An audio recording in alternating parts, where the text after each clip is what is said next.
शरद पूर्णिमा के पावन पर्व पर वृंदावन की पावन धरा पर आप लोग बैठे हैं, यह परम सौभाग्य है।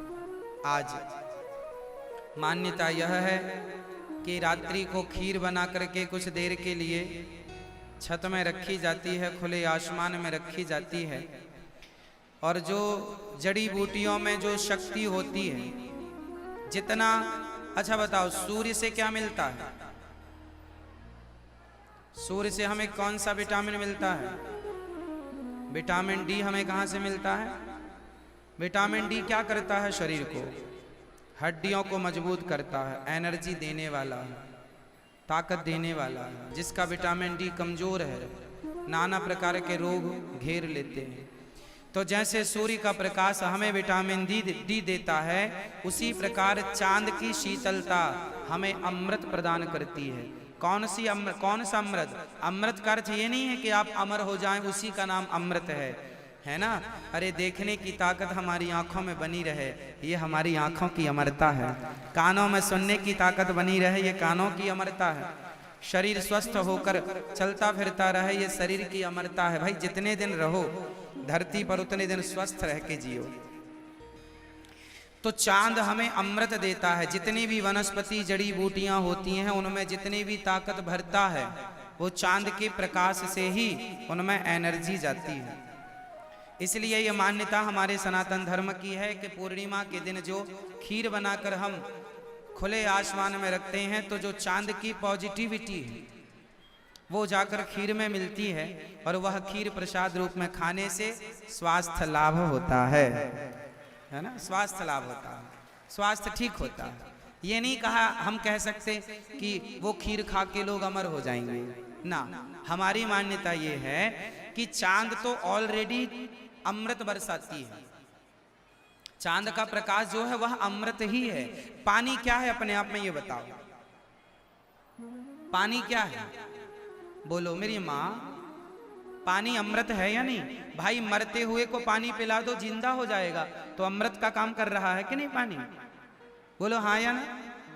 भूखे को आप रोटी खवा दो, अमर हो जाएगा। अमर मीन्स जी जाएगा।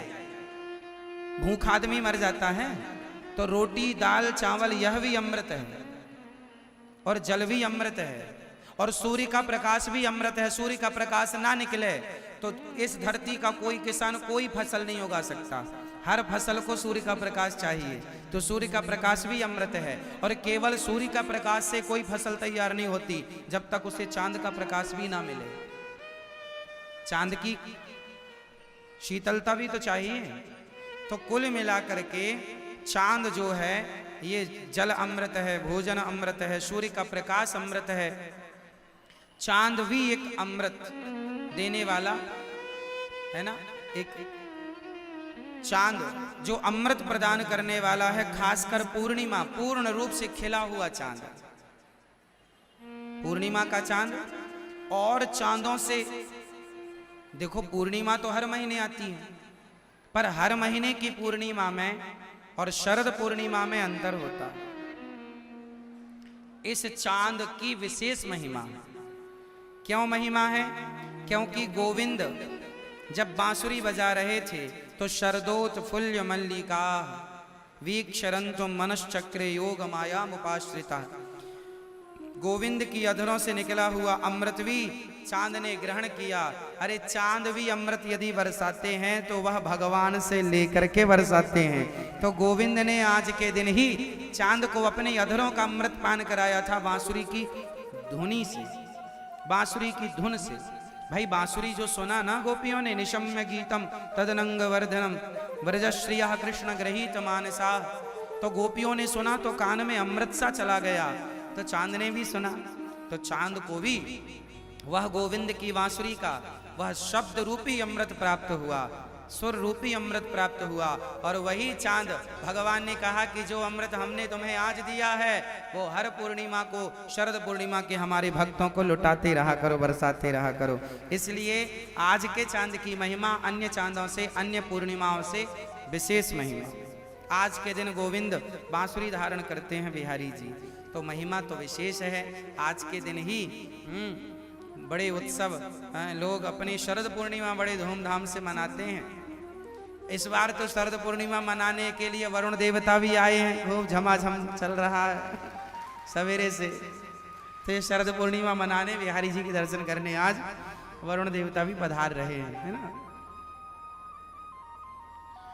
तो आप सभी को शरद पूर्णिमा की बहुत बहुत शुभकामनाएं। आपका जीवन मंगलमय हो, भगवान की पावन कृपा आप पर, आपके परिवार पर सदा गोविंद की कृपा बनी रहे। आपके जीवन में भी भक्ति अमर हो जाए, आपकी भी भक्ति अमर हो जाए, आपका ज्ञान अमर हो जाए, आपका भगवत प्रेम अमर हो जाए, यही प्रार्थना करूंगा गोविंद से।